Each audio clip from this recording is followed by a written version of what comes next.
un bord de mer surmonté de collines, du linge pendu aux fenêtres côtoyant les bougainvillées. Pas de doute, nous sommes en Italie. Nous nous sommes posés à Levanto pour une visite pédestre des Cinque Terre.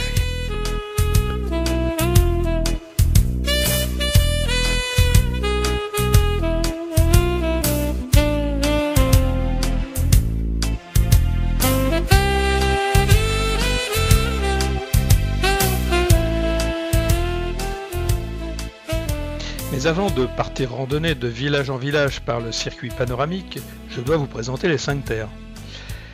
Mais je vais plutôt laisser faire France 3 au travers du superbe reportage réalisé pour Des Racines et des Ailes.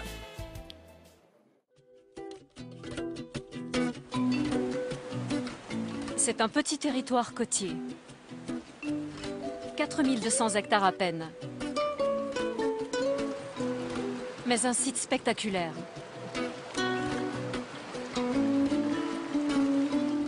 Les Cinque Terre, un parc national, niché sur la Riviera italienne, au nord-ouest de la péninsule, en Ligurie.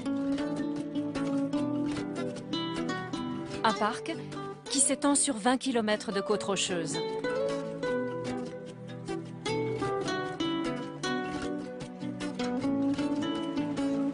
Ce territoire, on le surnomme le Parc de l'Homme.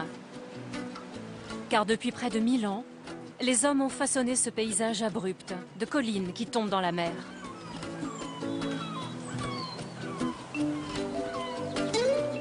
Ils ont bâti sur la roche 5 villages, les Cinque Terre, blottis au bord de la Méditerranée.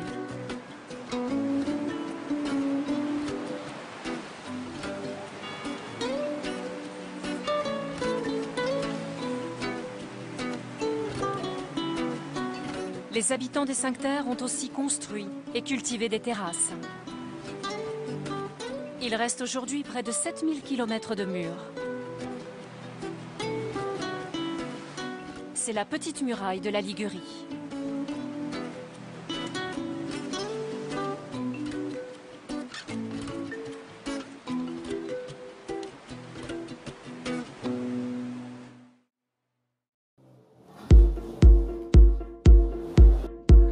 Pour visiter les villages des Cinque Terre, il y a évidemment le mode touriste chinois. Le train relie en souterrain les 5 villages qui peuvent donc se visiter dans la journée. Mais avec un réseau de sentiers de plus de 100 km, aussi bien les marcheurs expérimentés que les promeneurs tranquilles trouveront de quoi se satisfaire. Tracés entre terre et mer, les parcours serpentent entre les vignobles et le maquis, les orangers, citronniers et oliviers, en traversant d'anciens bourgs et en reliant entre eux des sanctuaires d'une grande beauté. Bon, vous l'avez compris, on n'a pas retenu la version touriste chinois, et aujourd'hui, nous partons de Levanto, vers la crête de San Antonio, d'où nous emprunterons une descente très raide pour arriver à Monterosso que nous visiterons au moment du repas. Le ventre plein, nous retrouverons des marches d'escalier casse-pattes en direction de Vernazza, mais nous en reparlerons.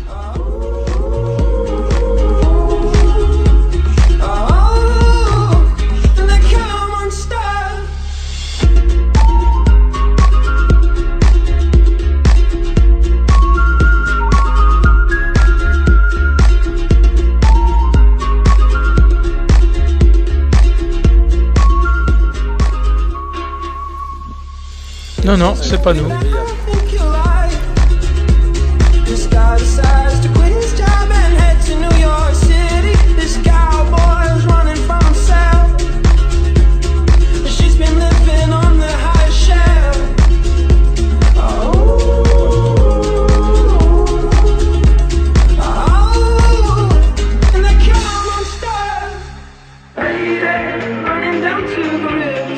Nous sommes maintenant sur la crête San Antonio et au sommet du promontoire du Mesco se trouvent les ruines d'une petite église et d'un ermitage dédié à San Antonio.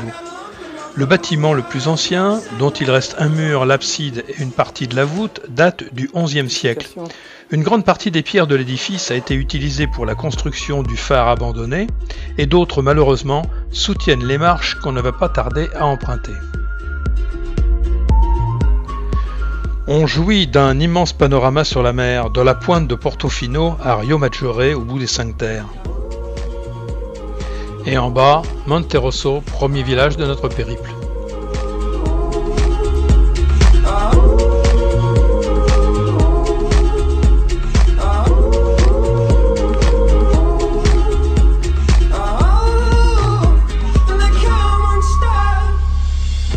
Alors là, gare aux genoux usés.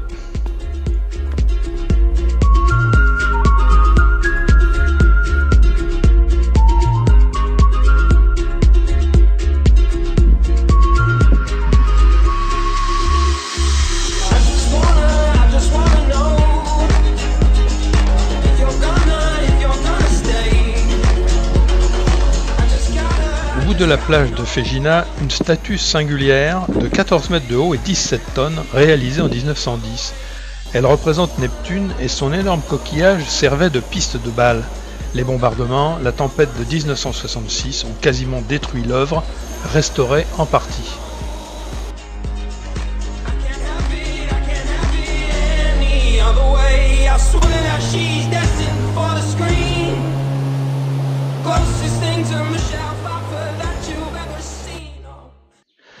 Monterosso est le premier des 5 villages que l'on croise. Les vestiges d'un château séparent la partie ancienne de la moderne. Dans le vieux bourg, au charme d'antan, on rencontre des venelles enchevêtrées, une place de village avec une église paroissiale, des passages couverts qui relient les habitations des pêcheurs aux façades peintes. De belles villas, art déco, rappelle l'importance de Monterosso en tant que localité de villégiature au début du XXe siècle. L'une d'elles appartenait au poète et prix Nobel Eugenio Montale, qui rédigea ici bon nombre de ses poèmes. Selon les connaisseurs, les anchois pêchés à Monterosso ont une saveur et un parfum incomparables. Célèbres pour leur goût fort et délicat à la fois, ils ont longtemps été à la base de l'alimentation locale, ce qui leur a valu l'appellation de pain de la mer. Bon, je le concède, ça c'est pas très randonneur.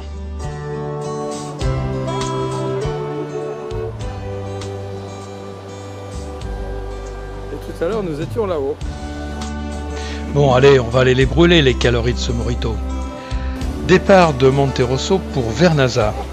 Après avoir traversé une mosaïque de jardinets, on remonte des marches d'escalier bien raides à travers vignes et vergers de citronniers, protégés par de hauts murs, pour atteindre le site des eaux pendantes. Le site est grandiose.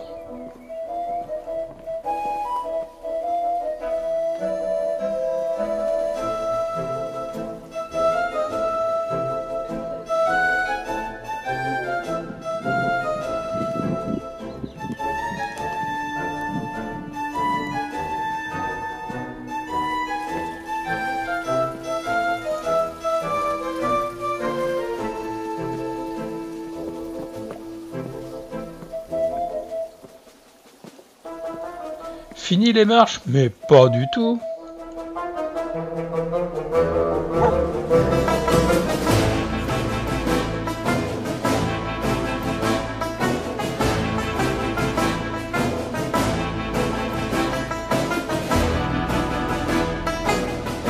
À noter que le sentier emprunte souvent les têtes des murs de soutien des terres.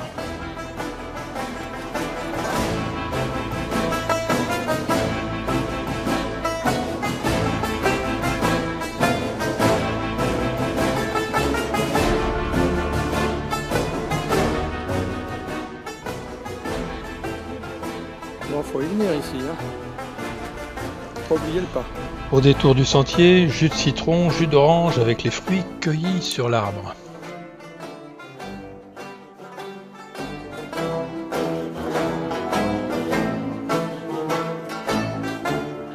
Après avoir traversé un petit pont sous lequel coule un ruisseau, le sentier parcourt le vallon de Riolo et descend à travers vignes et oliviers.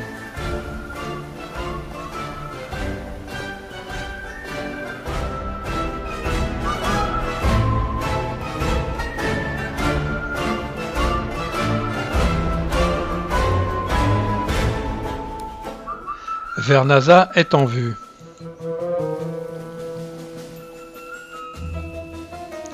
Les murs en terrasse sont patiemment restaurés.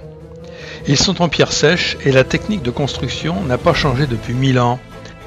À la base, un rocher ou des blocs anciens, par-dessus des pierres disposées avec précision pour assurer solidité et drainage durant des décennies. Chacun de ces murs restaurés est déclaré au parc national, un défi relevé au quotidien.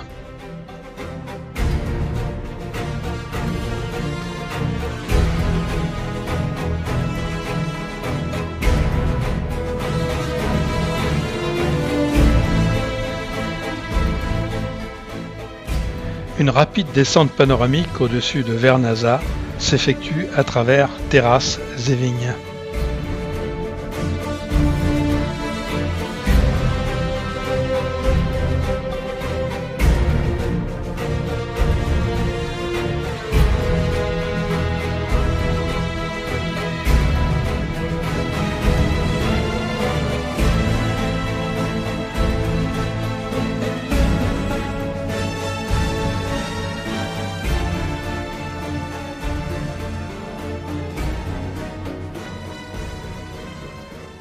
Nous sommes maintenant à Vernazza, perché sur un petit promontoire rocheux et autrefois le plus prospère des Cinque Terre.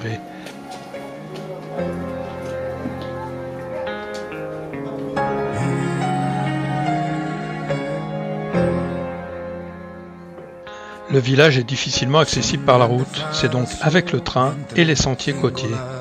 L'urbanisme est caractérisé par des maisons à tours aux couleurs chatoyantes.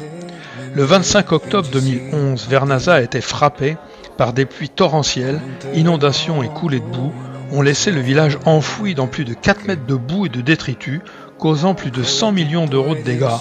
Toute la ville a dû être évacuée. Lo sanno tutti che in caso di pericolo si salva solo chi sa volare bene. Quindi se escludi gli aviatori, falchi nuvole, gli aerei a cui le angeli, rimani te. Le seul port naturel des Cinque Terre a inévitablement contribué à la vocation maritime de la ville. Vernazza a été une escale commerciale pour les puissantes galères de la République de Gênes et on prétend même que les habitants furent de redoutables corsaires à la solde de Gênes.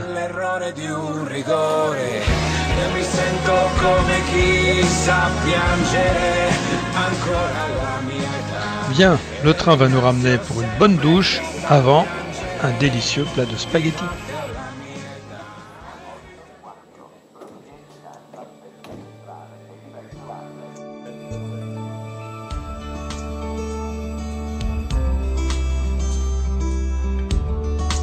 Allez, aujourd'hui, en pleine forme pour la formule panoramique du circuit Corniglia, Manarola et Rio Maggiore. Et de la forme il en faut car Corniglia se mérite d'entrer avec un escalier de 382 marches. Le village se différencie en effet des autres bourgs des Cinque Terre par son caractère rural et la disposition linéaire de ses maisons qui ne sont pas en bord de mer mais sur un promontoire escarpé et inaccessible à 100 mètres d'altitude. Bon, ça réveille.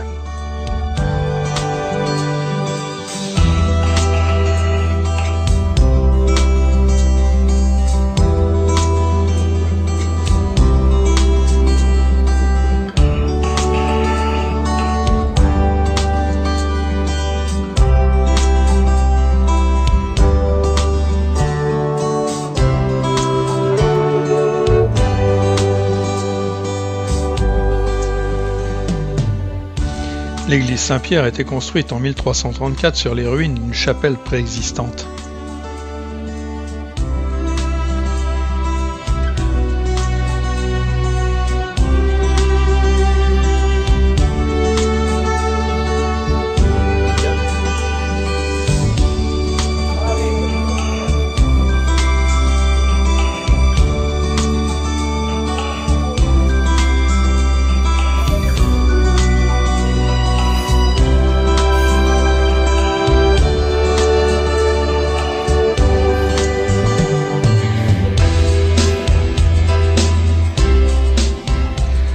Petite et recueillie, on en a vite fait le tour, mais elle réserve d'agréables découvertes artistiques.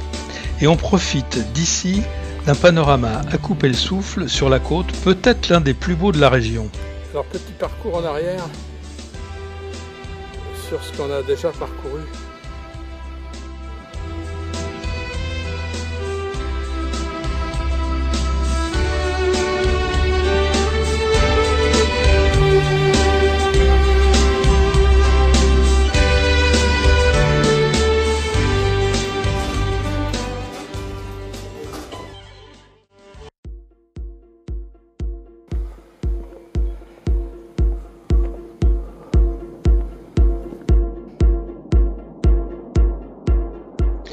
Voilà, c'est parti pour Volastra avec un sentier mi-marche, mi-empierré qui va grimper ainsi pendant une bonne trentaine de minutes.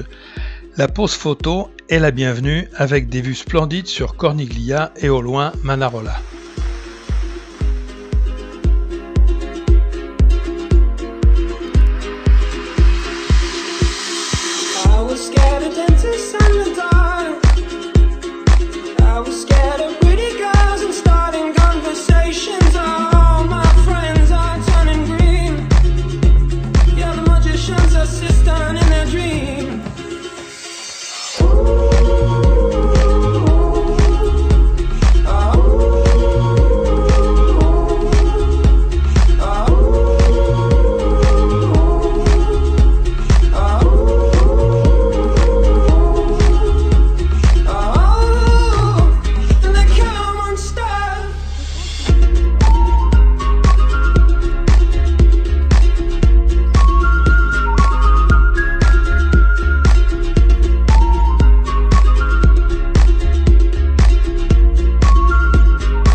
La renommée des vins des Cinque Terre remonte à l'Antiquité malgré les 1000 difficultés liées à sa production. Grâce à une exposition particulièrement favorable et à l'excellente qualité des cépages, le vin de la région est un produit de luxe très demandé. Allez, je vais continuer à vous faire saliver. Grâce à la douceur du climat et surtout à l'intense activité de l'homme, les Cinque Terre peuvent se vanter de posséder une production viticole de premier choix. Arraché aux rochers à pic sur la mer, le blanc frais et piquant produit par les vignobles de cette région se marie à merveille avec tous les plats traditionnels. Les sentiers des vins des Cinque Terre finissent à la mer. Dans le passé, on amarrait le bateau de pêche sous les vignobles en saillie, on faisait descendre le raisin en corbeille, et des bras robustes les transportaient jusqu'au rivage. Maintenant, ce sont des monorails et on aura l'occasion d'en reparler.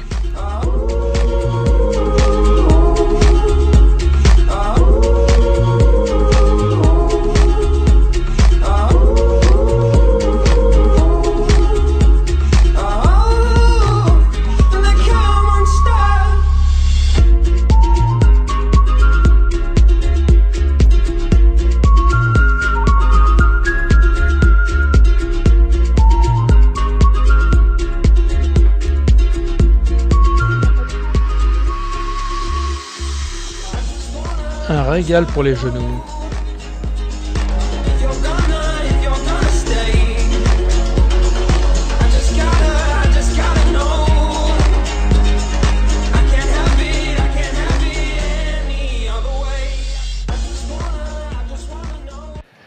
Après la parenthèse terrestre de Corniglia, à Manarola, la perspective marine est de retour.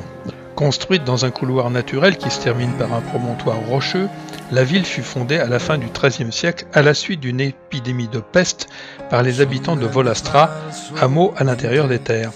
Sa structure se développe autour de l'allée principale, de laquelle partent les étroits Carucci.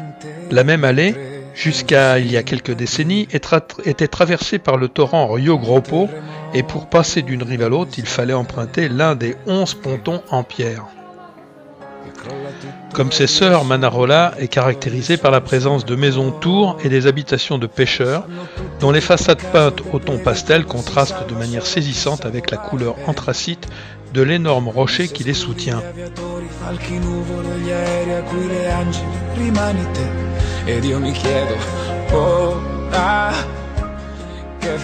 Depuis 1963, Manarola accueille une représentation grandiose de la Nativité. Du 8 décembre à la Chandeleur, la colline qui ferme le bourg à l'ouest se peuple de 300 figurines illuminées par des milliers d'ampoules allumées le jour de la fête de l'Immaculée Conception.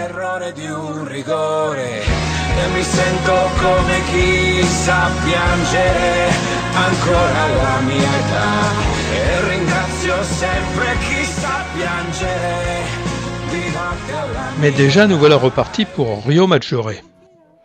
L'itinéraire en escalier non-stop s'élève rapidement jusqu'à atteindre le col de Corniolo à 240 mètres d'altitude. Le sentier que vous découvrez fut jusqu'au début du XXe siècle la seule voie de communication entre Manarolo et Rio Maggiore, séparée par une falaise escarpée.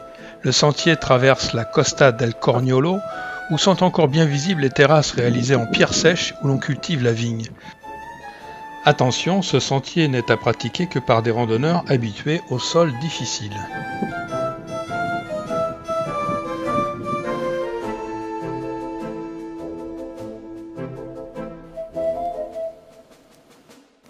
Eh ben, vous voulez que je vous dise? Dur.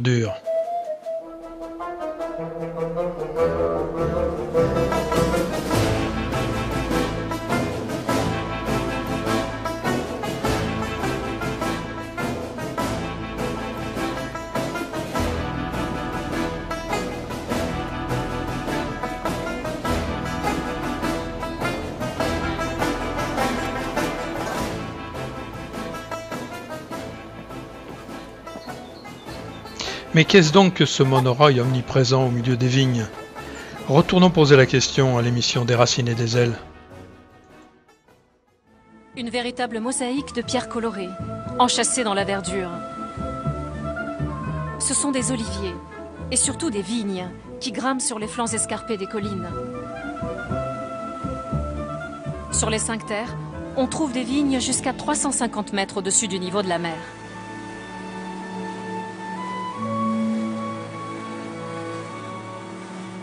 Ce vignoble en amphithéâtre, vertigineux, exploité dans des conditions difficiles, a lui aussi contribué à la réputation des 5 terres.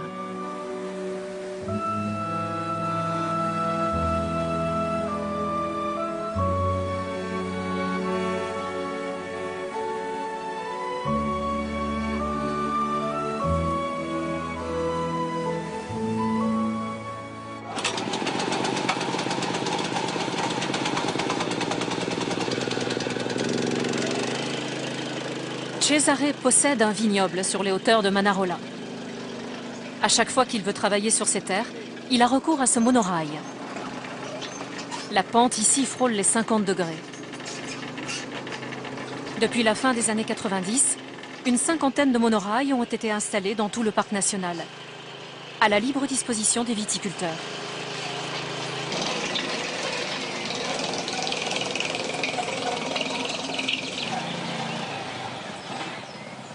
Pour accéder à ces parcelles, Cesare doit changer d'aiguillage. La manœuvre est simple et rapide. En un tour de main, il peut rejoindre ces terrasses tout en haut de la colline.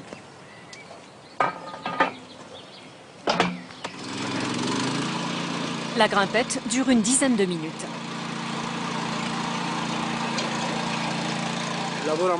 Autrefois, on montait tout à dos d'homme et on travaillait sur les parcelles du matin jusqu'au soir.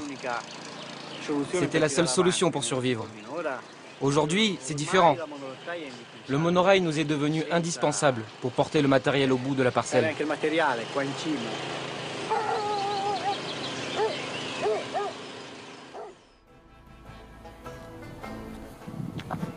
Bon, parce qu'on a monté, il n'y a plus qu'à le descendre. Alors, attention aux genoux.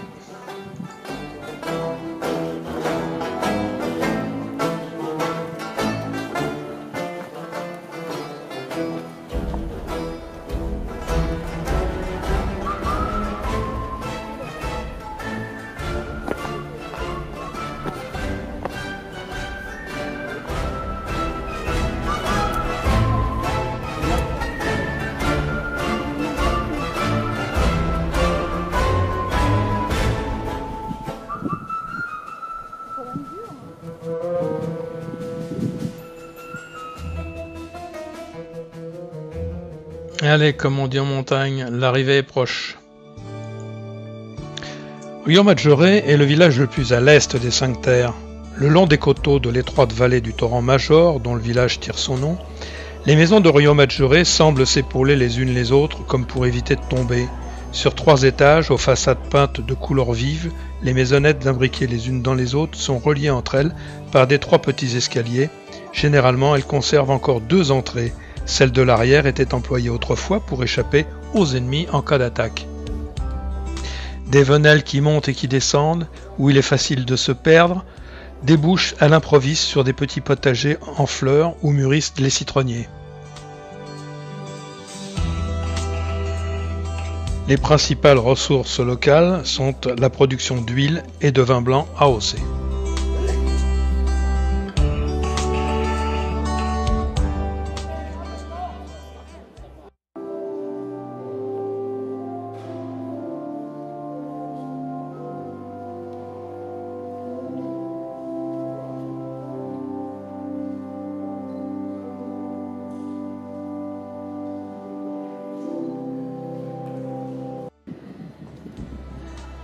Bien, 2 jours que vous nous accompagnez, sans discontinuer, eh bien, alors on vous offre cette superbe glace italienne.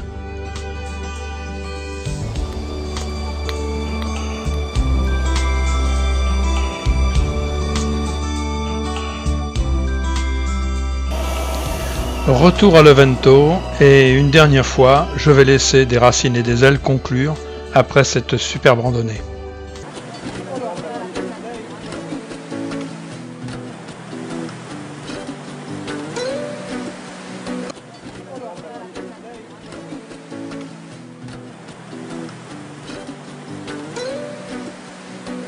Les 5 terres, un territoire à la fois beau et rude. Ici, depuis 1000 ans, les hommes ont travaillé dur pour vivre en harmonie avec cet environnement. De la terre à la mer, ce lien profond résiste au temps.